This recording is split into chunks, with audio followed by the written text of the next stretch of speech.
Sauce Twins. We back. What's happening? Too short. Too tall. Hank. Y'all see we back in this thing with that boy Jason. What's good with What's you, up, man? my guy? What's happening? What's happening? So, you know what it is, man. Hey, look at him. Look at him. What's happening? What's happening?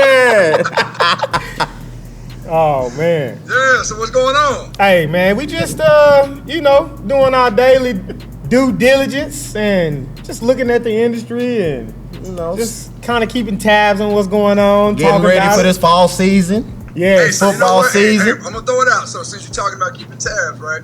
So this is how I find all these funny videos on social media. Yeah. All you have to do is go on IG, #strength and conditioning, and you'll get your daily every day. That's where it's at, huh? That's all we need to do? Every day. Bro, that's Every crazy. day. So I guess you Every day. So you clicking on that every day because I know you stay. You don't even have to click on it. It'll just be in your thread. Just follow strength and conditioning. Oh, the and you'll hashtag. get Bet. all the clowns and goofballs will pop up on your you're Bet. good. That's a bet. That's a Yup. bet. I'm gonna do that here. in a Hey, second. so tell me, bro, what do you think about this whole thing going on with AB right now and the helmet? Give me your thoughts on that. I know kind of how I feel about it. What do y'all feel about the whole thing with AB? Well, I get it, right? Tom Brady's hit the same helmet for what, 20 years? Yeah. So I understand a little bit. You want to wear the helmet you've always worn. Yeah. But I can also understand where the NFL's coming from a legal standpoint. They can't have him go out there and suffer a brain-damaging hit or, get paralyzed and wearing a helmet that's no longer certified. So I understand where we're coming from. Yeah. But for him, at some point, man, you're making that kind of money. It's time to move on. Like, I'll go out there and play with a leather cap on for $40 billion, right? Yeah. I mean, I don't really care. So for him, I feel like he's making excuses just a little bit, That's my thing. I see both sides. My biggest thing is, man, don't be getting all uptight about the small things. So- We're talking Right. about a helmet. So here's how I feel. I think that, of course, I hear the NFL. You need to be able to, I guess, play with the things that are certified. Liability reasons, protection, safety, all of the research that's going on and the lawsuits that's going on. Everybody got to wear the same type of helmet, huh? No, there's Yes. certain helmets, right, that are certified by the NFL. Yeah. And they can only have so much age on them as well. Okay. So- And that's the thing. I mean, it's just as they age out, and Yeah. they have to be circulated out. Understood. Now, look, we can even say, like, it's all a money racket in some sort. I would imagine that at some point they want to sell new helmets, right? And Yeah. if guys don't transfer over to the new helmet, then they can't sell you a new helmet. So I Right. think we can understand that too. But Right. carry on. I don't know. I think some of it is control too. I think that the Uh-huh. players, kind of get fed up with some stuff, and it's like they Right. want to control something. They want to feel like they controlling something, Right. And I feel like AB has controlled the narrative for a while. I mean, he got paid from the Steelers, got a new deal with the Raiders. He's been able to kind of control the narrative. So now he feels like the NFL needs him more than he needs the NFL. Right. And and quite honestly, I'm okay with him feeling like that. Hey, you done what It's you the truth. done. Yeah. You know what I'm Right. saying? But it's such a fine line because you got your teammates out there working, they grinding into it, and in camp. Right. You got Because there has to be receivers some that give are and in take, that right? position. What's up? Right, because there's got to be some give and Yeah. take, right? I mean, I understand fight for something you believe in, but do you really feel that strongly about the helmet? Yeah. It's But he control. said he That's wasn't what gonna I'm play with no more. It's a control thing at this point. I think it is, and I'm not saying he's wrong, because for Right. me, it's like, okay, you have to get out there and play in it. That's what I was gonna It's say. your head. Yeah. All right. You So- gotta be I comfortable. agree. Hey, do what you need to do, but at some point you might step on some toes. He done filed a second grievance, and so it's like, okay, but here's the thing though. At the end of the day, when he come back, it don't matter who is in that position. Oh no, at all. And that's the thing. And that's the thing. There's some third That's the stringers thing. sitting there just hoping Yeah. that he would just retire. Because the minute he steps back on the field, he's cut. Yeah, Buddy, Right. AB back in his role, but they gone. Right. Cause Like ain't nothing happened. Look what just happened with the Right. Patriots. Whenever what's Josh the last Gordon? name? Yeah, Josh Gordon. Gordon? He came back. They cut the receiver that was there, Right. And hopefully he gets a job with the Lions. But it's like that talent, boy. That talent has to be ooh-wee high. But if you got It that does. ooh-wee high, it speaks volumes. Yeah, I get It it. speaks volumes. It does. Now, my question is, are they allowing him to wear the old helmet even in the preseason or no? That's a good question because I was wondering he could be Because wearing a his helmet in suspended player, practice. because a suspended player Can practice. game. Hmm. Now, like Taylor Lewan, the offensive lineman for the Titans, he is suspended for the first 4 games. Oh, yeah. But he can take preseason reps. Hmm. So I'm wondering, can you wear the suspended helmet in the preseason? I I doubt I'll it. probably say no. I doubt it. Right. Yeah, Yeah, Because if they Right. letting them wear it in the preseason, I'm gonna want to wear it during the season. Yeah, I would probably Right. say no. But yeah, I don't know. That's an interesting little thing. I know it's been kind of polarizing for a Yeah, little you know, while. AB, you know, he's the Hey, guy. He a fool. He's a But guy. hey, no right or wrong for me, but it is what it is. Nah, I'm with you. All right. So, in our industry, in sports performance, and give me your take on how much time you should spend on an athlete's strengths versus their weaknesses. Because the idea is that you can multiply your strengths, but you'll only be able to do incremental changes like to your weaknesses, like very, very small, to where they might only become like average, or they might only become, you know what I'm saying, not really worth putting that much time to. What's your take on working on strengths versus weaknesses, and does it differ out on the field or in the weight room? Like, what's the difference? I think we touched on this a little bit like months ago. I've always felt like you have to cater to them a little bit toward their strengths, because we both know no one likes working on their weakness. It's a weakness for a reason. Yeah. And when they come in the gym, if all you do is harp on the stuff that's they're not good at, Yeah. or their weak points, eventually they're going to go find someone else Yup. who will work on the things that they're good at, right? Okay. So I think, in my opinion, like, you have to make majority of the work on what they're good at or whatever is needed to play their sport.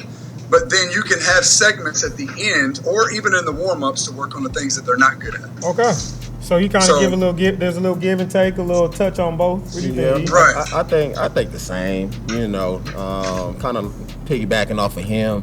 If you're working on their weaknesses all day, they're gonna get in the tank pretty much. Yeah. They ain't gonna be able to do nothing. Everything you asking them to do, they can't do. They can't do it. Right. So you do have to cater to them, but at the same time, working on those strengths Right. and getting better at what you're already good at. Just separate. Yeah. Ain't Okay. no measuring that now. Now those weaknesses, I feel like some weaknesses can become strengths. Right, Okay. right, If you- absolutely. yeah, Yep. repetition, all that good stuff. But for the majority, if you have a weakness and you've been having this weakness for a minute, it probably is not gonna get that That much much better. So I'll say there's a big difference. I think it depends on if we're talking a skill set or a true strength or power issue inside the weight room.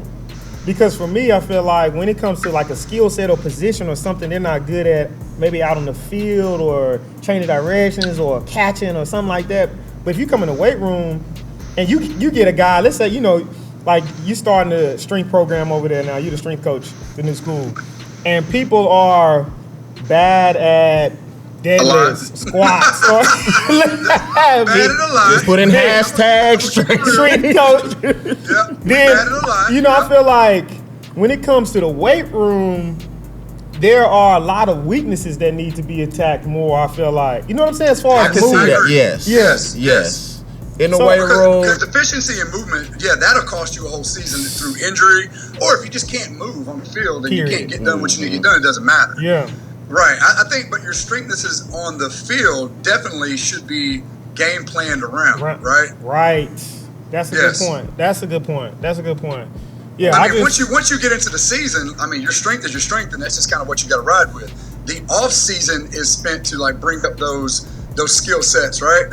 That's what spring practice, or if you're in or baseball, if you're playing summer baseball, that's when you try to bring up those skill weaknesses. But yes, to your point, in the weight room, you have to work on those year round. Yeah, you got to work on those weaknesses, buddy. Yep. You better. You better, right? Real quick, kind of touch. What is your take on, because we just went and spoke to middle school yesterday, and from my understanding, there's some middle schools around here that don't lift weights. Okay. We don't necessarily agree with that. Right. What's your when do you think is a good time for a young athlete to begin their strength, like a real strength program, where they're putting a little weight on the bar? When should they start lifting weights? What's funny? Our friend Mike Boyle spoke on this maybe on one of his IG posts a couple months ago, and I agree with him. I think it's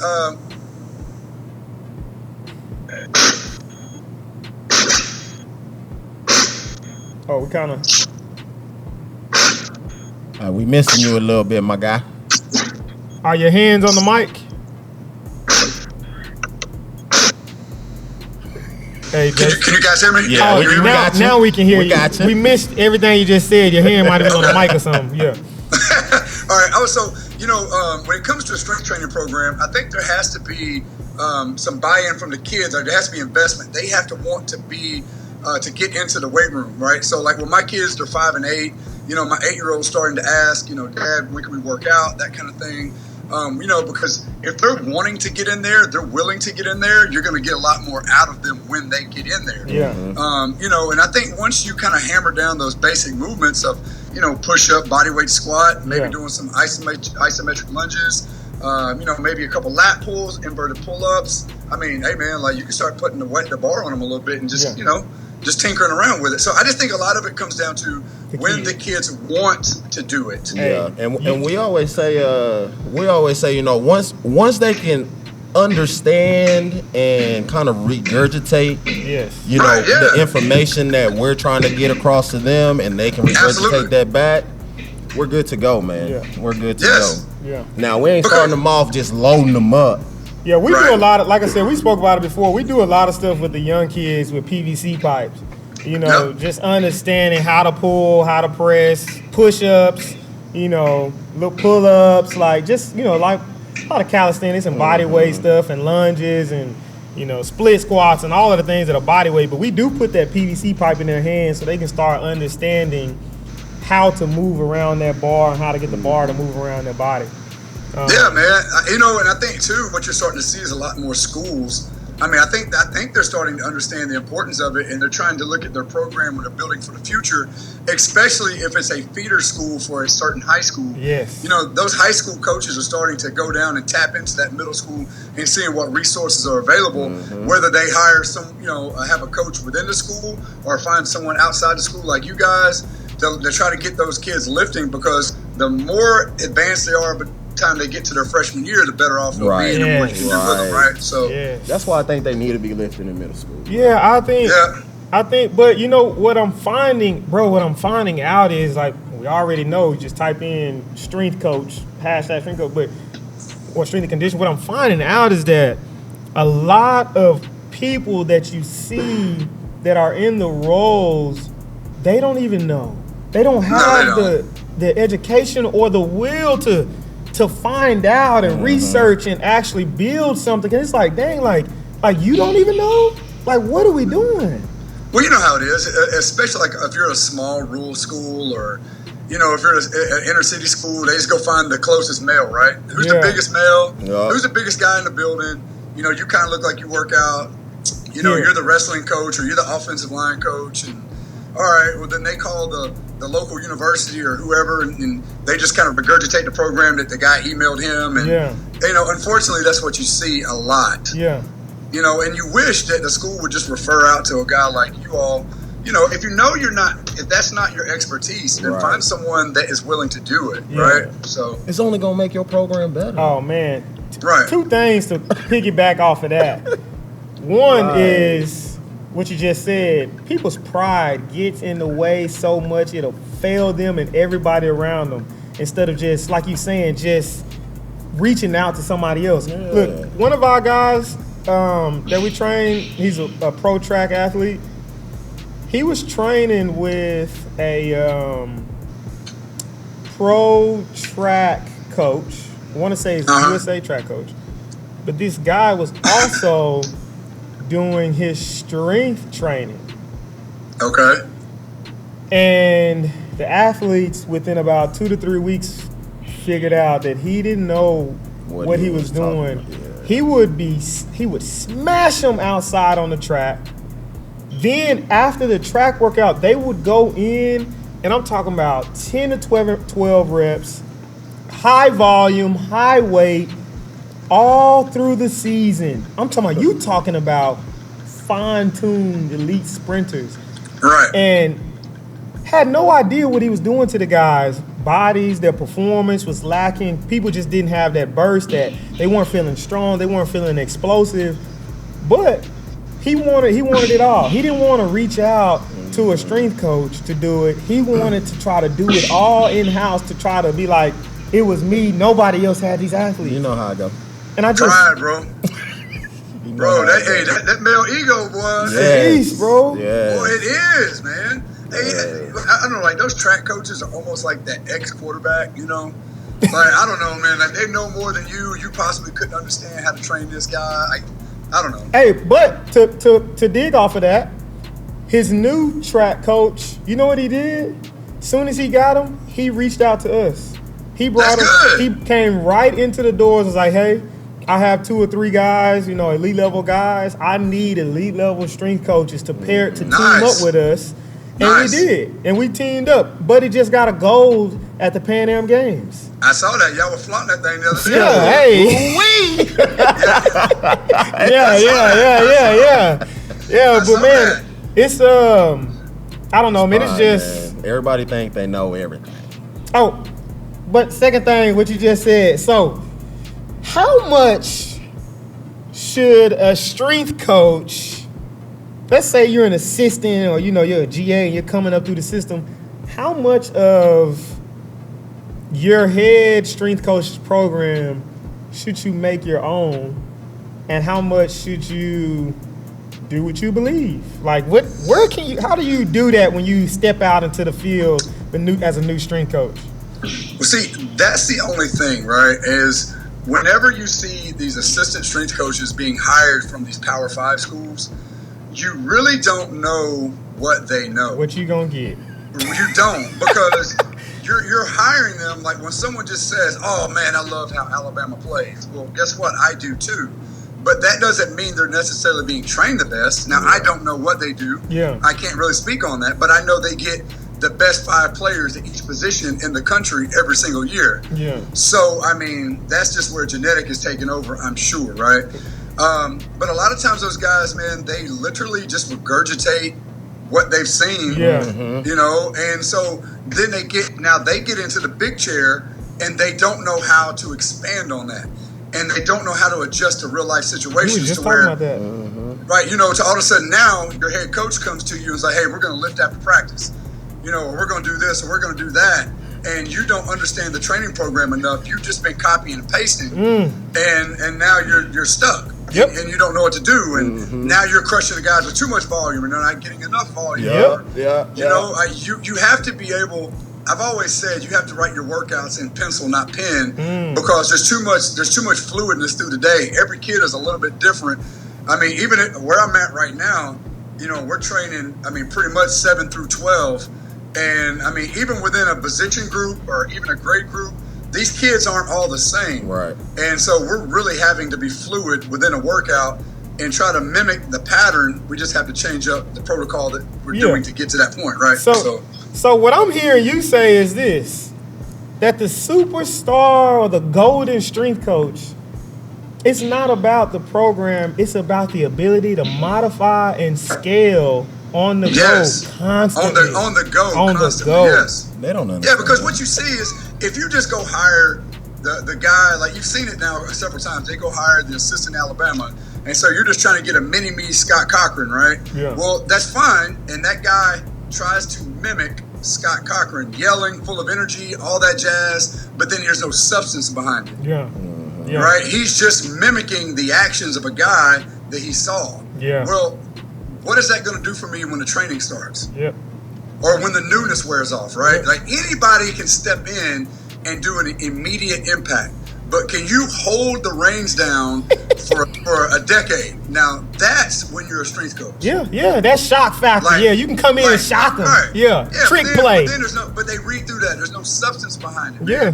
You're just up there throwing quotes, right? Like that's all you're doing. You're throwing quotes, or you're or doing some jumping jacks, and that's great. But what happens when we're 3 years into this? Yeah.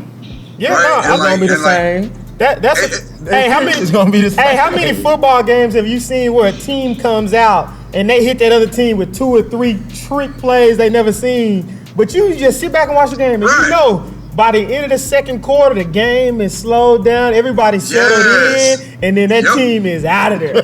Done that. You just have to take the best shot, right? Yeah. You just got to settle down and then just start playing your game, right? Because they're not as good as you, but they came out flashy. They tricked you twice. Yeah. But you just got to work your way back, and I guess that's the thing is with these coaches, man. I don't know.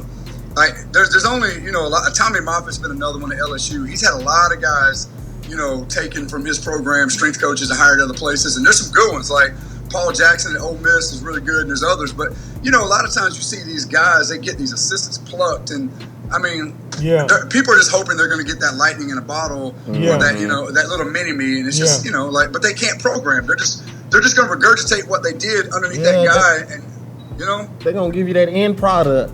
Bro, this is no joke. I know guys that have been hired. I know guys that have been hired as a head strength coach places when he was an assistant at a Power 5.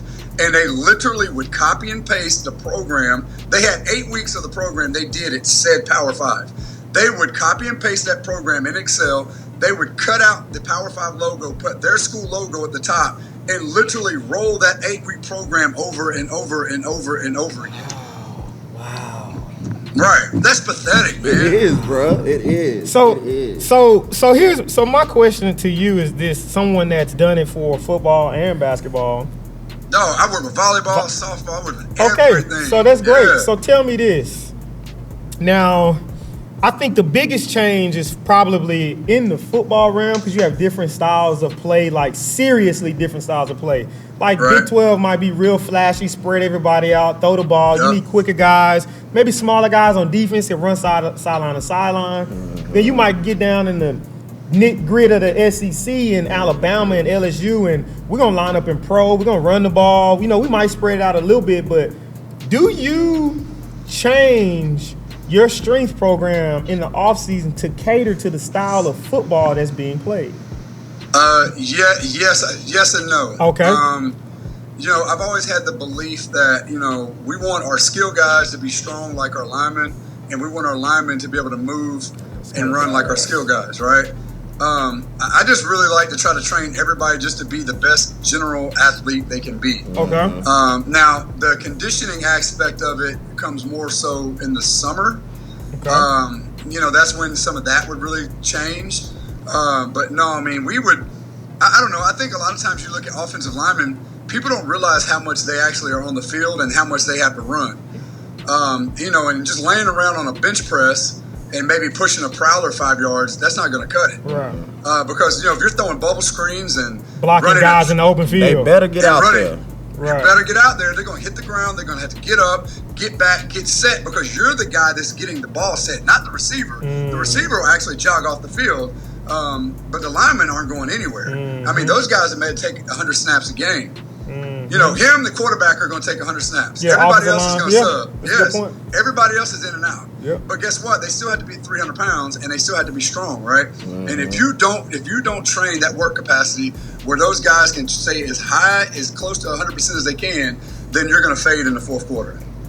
They're gonna be pooped. Boy, you They are. Gonna be pooped. I know. preaching right now, That's why boy. he be on. You That's preaching why he right be now, on. boy. You preaching. 'Cause I think everybody thinks just receivers and DBs have to be in shape. Man, that's far from the truth. The one position that never comes out besides the quarterback is the offensive line. Offensive line. And if you're doing your job, you're on the field a whole lot. Mm-hmm. Yep. No, that's a good. I agree. That's a good point, man. That's good insight too, because I mean, even for us, you know, we don't have experience training an entire football or volleyball team year in, year out. Maybe different styles of play in different schools. You know, so you know, of course, when we get them, you know, individually and in groups, kind of like you said before, we're trying to make the best athlete that we can when it comes to movement and strength and all of those things, and just being healthy. Like that's our goal for each and every athlete. So that's good insight for me to know about, you know, what you do with teams. You know, that's You know, I mean, if a team lines up in a huddle and breaks the huddle and lines up, runs the football, you know, and they're not snapping the ball to 5 on the clock, you don't see that as much anymore. Then okay, or if you're at a Power 5 school and you're a legit 3 deep, okay, that's a little different. But you know, you take a mid-major or a 1AA team, you're just not going to have the same depth as those schools. And so, like, they got to play. And, you know, and if they don't play, you're not going to be any good. And a lot of times, like, I remember when I was at Middle Tennessee, I mean, we would beat teams like Missouri and Georgia Tech and Maryland and Syracuse and whatever. But there was a huge drop-off from our first to our second, where there wasn't. They could go down even to their thirds and still was pretty good. Yeah. But our guys had to be in shape to be able to weather the storm.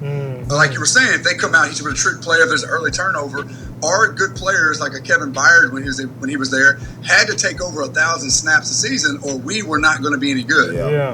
Yeah. So those guys gotta be. They gotta play, man. In tip. They gotta play. Yeah. And I don't, you know, and an offensive line coach or somebody's going to tell you that, oh, you can't run those guys the same way as you can the DBs. And to an extent, I believe you on that. But guess what? You're not going to say that to me when we get in fall camp or we get in the first game and they can't run. Guess what? Now you're going to look at me like, well, damn, what were we doing this summer? What were you doing? Yeah, well, you told me not to run them, right? You said, go over here and let's suck down a honey bun. And they only need to run once every 45 seconds for 5 yards. Like, that's just not realistic, man. Hell, even on a busted play, you move more than 5 yards. So. Yeah, no, that's good insight for us, and I'm sure for a lot of the viewers and the people that are tuning in and the coaches, because I don't know, that's just something that I want to ask, and that's interesting to me, because I know that the strength coach from the inside out can absolutely transform a team, and the impact that he has on guys' performances. I mean, that's the foundation. I feel like they almost have more of an impact. It's the foundation for the guys' performance, of sure. Now, you get out there on the field, the guys still got to perform. They still got to go and catch the ball and run the plays. Got to have those guys ready, man. That's good insight for me. That's real good. I think my boy froze on us. We are down to the last few seconds. And we just want to say appreciate y'all. Appreciate Jason for coming on. Yes, sir. And everything that he continues to do for us and all of the information that he provides to us. It's been good. Once again, Sauce Twins. And Jason Spray. Hey, make sure y'all go and follow. Hey, we back. Hashtag Sauce Twins. Turn your notifications on. Holla at us, man. Hey, we ain't done yet. Get with us. ATA. Yeah, ATA. What? Where my athletes at? Athletestrainathletes.com. Let's get it. What y'all doing? What you doing? You sitting on the couch not doing nothing. Huh? What will you sacrifice to be great?